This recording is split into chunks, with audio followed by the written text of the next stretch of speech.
Everyone, welcome back again. Today's topic of discussion will be principles of inheritance and variations, and it is an introductory lecture in which we are going to discuss some genetic terminology. So let's begin and stay tuned with me. सबसे पहले हम बात करते हैं, जब मैंने बोला genetics की बात कर रहे हैं, मतलब principle of inheritance and variation की बात कर रहे हैं, तो इनहेरिटेंस, वेरिएशन, इवोल्यूशन, इन सबको हम बायोलॉजी की एक पोर्शन में हम अलग अलग पार्ट्स बनाते हैं बायोलॉजी के। उनमें से एक जेनेटिक्स होता है।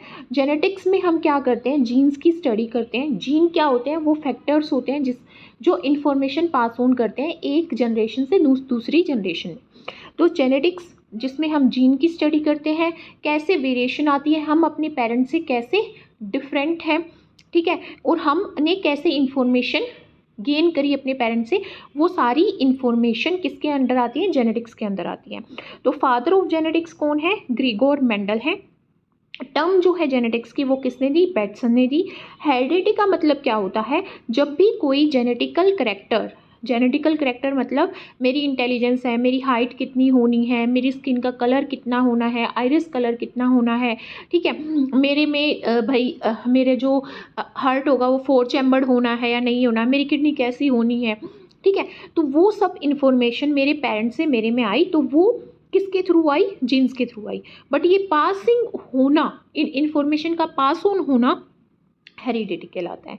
वेरिएशन क्या है, अब देखो मेरे पेरेंट्स से अगर कंपेयर किया जाएगा तो there will be some differences. Intelligence में डिफरेंस होगा, अपीयरेंस में डिफरेंस होगा, ठीक है। मान लो मेरी हाइट तो ज़्यादा हो सकती है, कम हो सकती है, ठीक है, या फिर मेरी बिल्ड अलग हो सकती है, मेरा स्किन कलर थोड़ा अलग हो सकता है, तो वो क्या है, वेरिएशंस है, ठीक है। जैसे मेरे हेयर का टेक्सचर अलग हो सकता है। तो variation in is the degree by which progeny क्या होती है, डॉटर सेल्स, बच्चे, ठीक है, तो जो प्रोजेनी है वो कैसे अपने पेरेंट्स से डिफर करती है, वो क्या है, वेरिएशन है। अब हमारे एक वर्ड आता है करेक्टर, हम बोलते हैं करेक्टर्स की करेक्टरिस्टिक्स वेरी कर रहे हैं, ठीक है, ऑफस्प्रिंग के पेरेंट्स से। तो इसमें करेक्टर का मतलब क्या है, करेक्टर का मतलब है वेल डिफाइंड मॉर्फोलॉजिकल और फिजियोलॉजिकल फीचर। देखो मॉर्फोलॉजी वर्ड आता है अपीयरेंस से, मैं आपको देख के क्या क्या ऑब्जर्व कर सकती हूँ, क्या ऑब्जर्व कर सकती हूँ, आपके हेयर का कलर, लेंथ ऑफ हेयर, ठीक है, आप आइरिस कलर, आपकी स्किन का कलर, आपकी हाइट, ठीक है, आप की बिल्ड, ठीक है, यही। तो ये जो मॉर्फोलॉजिकल फीचर्स हैं इसी को हम क्या बोलते हैं, फिजियोलॉजिकल फीचर। किसी भी ऑर्गेनिज्म की जो अपीयरेंस है, जो फीचर्स हम ऑब्जर्व कर सकते हैं, उसको हम क्या बोलते हैं, कैरेक्टर बोलते हैं। जैसे प्लांट्स के केस में हम स्टेम की हाइट, ठीक है, से हम पता करते हैं कि ये टॉल प्लांट है, ये ड्वार्फ है, ये हर्ब है, ये शर्ब है, ठीक है। ट्रेट क्या है, it is the distinguishing feature of a character. For example एक करेक्टर हो गया हाइट, बट उसमें दो चीज़ें आ गई, एक टॉलनेस, एक ड्वार्फनेस। तो ये ड्वार्फनेस और टॉलनेस क्या आ गई, ट्रेट आ गई, ठीक है। मेंडेलियन फैक्टर एक यूनिट है, जीन को मेंडल ने फैक्टर बोला था, जो किसमें पार्ट लेती है, इनहेरिटेंस में, इंफॉर्मेशन को पास ऑन करने में, and expression of heredity characters, और ऑफ स्प्रिंग में जाके वो उन करेक्टर्स को क्या करती है, एक्सप्रेस करवाती है। The term factor was change into gene, किसके थ्रू चेंज की गई थी, जॉनसन के थ्रू। एलील क्या होती है, जीन की अल्टरनेट फॉर्म्स होती हैं। जैसे मैंने एक जीन बोला, एक जीन है जो हाइट को कोड करता है, किसको कोड करता है, हाइट को कोड करता है, पर उसकी दो फॉर्म है, एक है कैपिटल टी, एक है स्मॉल टी। कैपिटल टी क्या कर रहा है, टॉलनेस के लिए कोज कर रहा है, ठीक है, और जो स्मॉल टी है वो इन्फॉर्मेशन दे रहा है ड्वार्फनेस के लिए। तो एलील होती हैं alternate forms of a gene, ये किसने दी, बैटसन ने। They are various forms of a gene और Mendelian factor which occur on the same locus on homologous chromosome. Homologous chromosome होता है पेरेंटल क्रोमोसोम, जैसे ये मदर का है मान लो क्रोमोसोम, और ये फादर का है, मान लो ये मदर का 14 क्रोमोसोम है, ये फादर का 14 क्रोमोसोम है, तो हम इनको क्या बोलेंगे, होमोलोगस क्रोमोसोम। लोगस क्यों बोल रहे हैं, होमो मतलब सेम, लोगस मतलब लोकस, लोकाई, यहाँ पे और यहाँ पे मान लो हाइट के लिए जीन है, मान लो इसमें कैपिटल टी है और इसमें स्मॉल टी है, तो सेम लोकेशन पे सेम करेक्टर को कोज करने वाला जीन प्रेजेंट होता है होमोलोगस क्रोमोसोम में, ठीक है। और वो सेम करेक्टर मतलब हाइट, वेट, ठीक है, सेम चीज को कोड करेगा। डोमिनेंट फैक्टर क्या होता है, एक एलील जो एक्सप्रेस होती है हेटेरोजाइगस कंडीशन। देखो अगर मैंने कैपिटल टी और small T capital T and capital T लिख दिया, ठीक है, तो ये तो होता है हमारा होमोजाइगस कंडीशन, स्मॉल टी लिख दिया होमोजाइगस कंडीशन, पर मैंने लिख दिया capital T and small T, तो ये हेट्रोजाइगस कंडीशन होती है। तो हेट्रोजाइगस कंडीशन में दोनों एलील अलग होती है, जैसे इसमें कैपिटल टी है और स्मॉल टी अलग अलग है एलील, ठीक है। तो ये यहाँ पे जब करेक्टर आएगा, अगर ये चीज़ कंडीशन प्रेजेंट है किसी भी प्लांट में, तो वो टोल हो जाएगा, ठीक है। ऐसा क्यों हो रहा है? क्योंकि जो ये है कैपिटल टी है वो अपने कैरेक्टर को एक्सप्रेस कर पा रहा है, टोलनेस को एक्सप्रेस कर पा रहा है, बट जो स्मॉल टी है वो एक्सप्रेस नहीं कर पा रहा। तो जो एक्सप्रेस नहीं कर पा रहा वो रिसेसिव फैक्टर है, जो एक्सप्रेस कर पा रहा है हेट्रोजाइगस कंडीशन में वो क्या है, हमारा डोमिनेंट यहाँ पे फैक्टर है। तो वो एलील जो एक्सप्रेस कर पाए हेट्रोजाइगस में भी और होमोजाइगस में भी, उसको हम कैपिटल लेटर से डिनोट करते हैं, वो डोमिनेंट फैक्टर है। रिसेसिव फैक्टर वो एलील है जो अपने आप को हेट्रोजाइगस कंडीशन में नहीं एक्सप्रेस कर पाती और डोमिनेंट एलील की प्रेजेंस में एक्सप्रेस नहीं कर पाती। जैसे capital T and small T के केस में स्मॉल टी अपने आप को एक्सप्रेस नहीं कर पाती, ड्वार्फनेस ना कोज करके यहाँ पे टोलनेस हो जाती है, ठीक है। ये सिर्फ जब एक्सप्रेस होगी जब दोनों होमोजाइगस कंडीशन में प्रेजेंट होंगे, स्मॉल टी प्रेजेंट होगा, तो जो हमारा प्लांट है वो क्या हो जाएगा, ड्वार्फ हो जाएगा। फिर आता है होमोजाइगस। होमोजाइगस मैंने आपको बता दिया, अगर दोनों ही एलील सेम टाइप की हैं, कैपिटल टी है, स्मॉल टी है, या कैपिटल आर है, स्मॉल आर है, मतलब या तो दोनों होमोजाइगस कंडीशन में दोनों एलील या तो रिसेसिव हो सकती हैं या डोमिनेंट हो सकती हैं, ठीक है। तो ऐसे इंडिविजुअल को हम क्या बोलते हैं, प्योर ट्रेट बोलते हैं, क्योंकि वो अपने कैरेक्टर को प्योर फॉर्म में रिप्रेजेंट करते हैं। हेट्रोजाइगस क्या होता है, जब दोनों एलील अलग अलग हो। अलग अलग कैसे हो सकती है, एक डोमिनेंट एक रिसेसिव, एक डोमिनेंट एक recessive, capital R capital Y small Y, ठीक है। तो एक डोमिनेंट एक रिसेसिव है तो वो क्या हो गया, हाइब्रिड हो गया और वो हेट्रोजाइगस हो गया। हेमीजाइगस क्या होता है, if individual has only one gene of a pair then individual said to be hemizygous. सिर्फ एक ही जीन है एक पेयर का, ऐसे ह्यूमन मेल में होता है सेक्स लिंक्ड जीन्स में, वाई क्रोमोसोम किस में है, ह्यूमन मेल में, तो वो हेमीजाइगस है।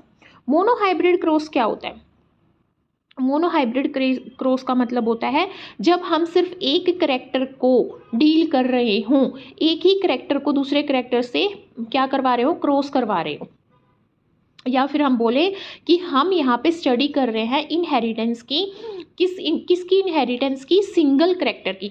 जैसे मैंने बोला मैं हाइट से रिलेटेड यहाँ पे स्टडी कर रही हूँ कि हाइट कैसे पास ऑन होती है पेरेंट से ऑफस्प्रिंग में, तो मैं सिंगल कैरेक्टर को यहाँ पे डील कर रही हूँ, तो वो मोनोहाइब्रिड क्रॉस है। पर मैंने बोला मैं हाइट एंड वेट को कर रही हूँ डील, मैं ये देखना चाहती हूँ वेट का कंसेप्ट और हाइट का कंसेप्ट पेरेंट से बच्चों में कैसे जाता है, तो मैं दो कैरेक्टर को एक साथ डील कर रही हूँ, तो वो डाईहाइब्रिड क्रॉस हो जाएगा, ठीक है। तो एक cross made to study inheritance of single pair of factor और जीन, तो वो मोनोहाइब्रिड क्रॉस है। और अगर एक क्रॉस बनाया गया है दो पेयर ऑफ फैक्टर्स को डील करने के लिए, तो वो क्या है, हमारा डाईहाइब्रिड क्रॉस। जैसे मैं यहाँ पे कैपिटल वाई और स्मॉल कैपिटल आर या स्मॉल वाई और स्मॉल आर को क्रॉस करवाऊँ, तो इसमें एक तो हमारा सीड का कि राउंड है या रिंकल्ड है उसके बेस पे, एक कलर के ऊपर है, तो एक तो सीड का कलर करेक्टर हो गया, एक उसकी शेप राउंड है कि रिंकल्ड है, दो इसके यहाँ पे क्या हो गए, करेक्टर हो गए, तो ये तो डाईहाइब्रिड क्रॉस है। बट अगर मैंने यहाँ पे बोला कि मैं क्रॉस करा रही हूँ कैपिटल टी को स्मॉल टी से, तो यहाँ पे सिर्फ मैं एक करेक्टर को डील कर रही हूँ, हाइट को, ठीक है, तो वो मोनोहाइब्रिड क्रॉस है। अब इसमें आ गया रेसिप्रोकल क्रॉस क्या होता है, ए पेयर ऑफ क्रॉसेस जिसमें मेल वन टाइप का and female of another type ऐसे हो, और फिर हम क्या करते हैं, मेल सेकंड टाइप का ले ले और फीमेल फर्स्ट टाइप के लिए, तो उसको रेसिप्रोकल क्रॉस बोलते हैं। जैसे मैंने बोल दिया कि टॉल अगर मैंने मेल ले लिया एक क्रॉस में, ठीक है, और मैंने फैटी वुमेन ले ली, टॉल मेल और फैटी वुमेन ले ली, तो यहाँ पे मैं ड्वार्फ वुमेन लूँगी और फैटी वुमेन लूँगी और टॉल मैन, और मैं उसको या बोलूँ मैं बिल्ट, उसकी मस्कुलाइन बिल्ट है, ठीक है, वैसे क्रॉस करा रही हूँ, तो रेसिप्रोकल क्रॉस हो गया। मतलब एक पेयर में तो मैंने मेल का एक कैरेक्टर ले लिया, दूसरे पेयर में मैंने मेल का दूसरा कैरेक्टर ले लिया, तो वो क्या होता है, रेसिप्रोकल क्रॉस होता है।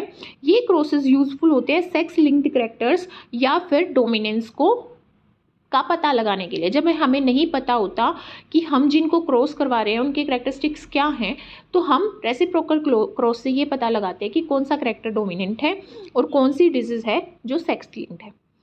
बैक क्रॉस देखो, क्रॉस जब एक हाइब्रिड क्या होता है, जिसमें एक डोमिनेंट एलील हो, एक रिसेसिव एलील हो, मतलब हेट्रोजाइगस कंडीशन में जो, ठीक है।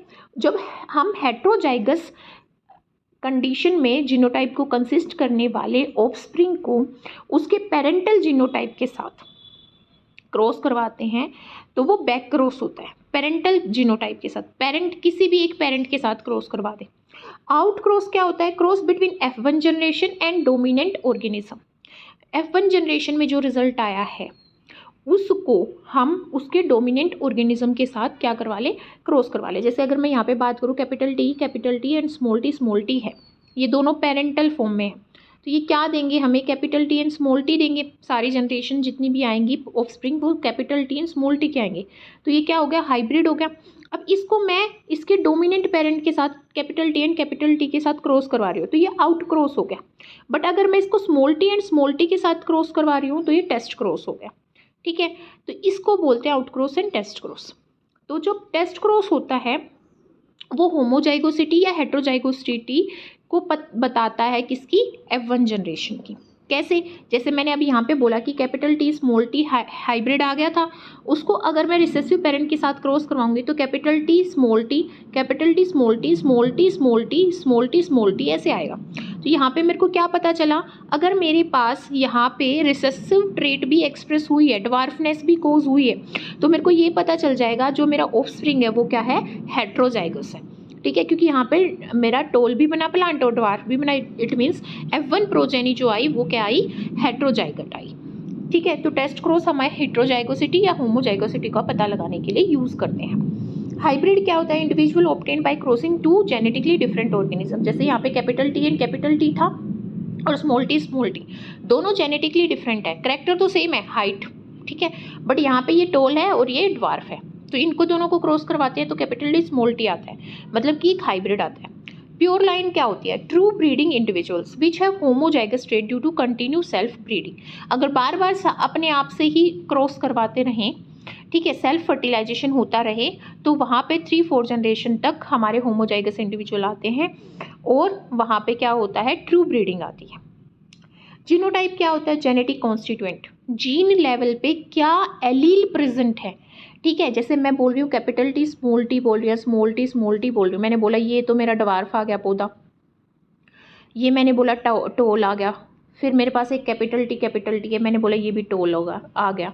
तो यहाँ पे देखो मेरे पास मॉर्फोलॉजिकल कैरेक्टर, तो ये भी टोल है, ये भी टोल है, बट मैं बात कर रही हूँ जीन लेवल पे, तो जीन लेवल पे मैं देखना चाह रही हूँ कि टोलनेस किस वजह से हुई, हेट्रोजाइगोसिटी की वजह से हुई या होमोजाइगोसिटी की वजह से हुई। तो यहाँ पे तो हेट्रोजाइगोसिटी की वजह से हुई, यहाँ पे होमोजाइगोसिटी की वजह से हुई, ठीक है। तो यहाँ पे ये जो चीज़ है होमोजाइगस और हेट्रोजाइगस कंडीशन जो है ये हमारे जीनोटाइप को रिप्रेजेंट कर रही हैं, क्योंकि ये मेरे को बता रही हैं कि यहाँ पे एलील सेम है, यहाँ पे एलील डिफरेंट है। तो जब हम एलीलिक लेवल पे डील करते हैं तो वो, और हम बोले जेनेटिक कॉन्स्टिट्यूशन को देखते हैं, तो अब हम बोलते हैं कि ये जीनोटाइप है। फिनोटाइप क्या होता है, मॉर्फोलॉजिकल फीचर्स, जैसे मैंने बोला टोल आ गया पौधा, तो टोल फिनोटाइप है, ठीक है। और मैंने बोला ड्वार्फ आ गया पौधा, तो ड्वार्फ क्या है, यहाँ पे फिनोटाइप है। जीनोटिपिक रेशियो को कैसे निकालते हैं, देखो अगर हम मोनोहाइब्रिड क्रॉस को डील कर रहे हैं तो जीनोटिपिक रेशियो हमारा 1:2:1 में आता है, उसकी पावर हम n से रेज कर देते हैं। n का नंबर होता है नंबर ऑफ हेट्रोजाइगोट, कितने बने F1 प्रोजेनी में, तो जितने हेट्रोजाइगोट आ रहे हैं उसकी पावर से हम क्या कर देते हैं, उसको उतनी पावर दे देते हैं और हम अपने कैलकुलेट कर लेते हैं। फिनोटाइप क्या होता है, एक्सटर्नल मॉर्फोलॉजिकल कैरेक्टर्स जो हमें दिखाई देते हैं, ठीक है। तो हम फिनोटिपिक रेशियो कैसे निकालते हैं, फिनोटिपिक रेशियो मोनोहाइब्रिड क्रॉस में 3:1 आता है, तो जितने हेट्रोजाइगस होते हैं F1 प्रोजेनी में उसकी पावर से रेज कर देते हैं, उतने हमारे पास फिनोटाइप आ जाते हैं।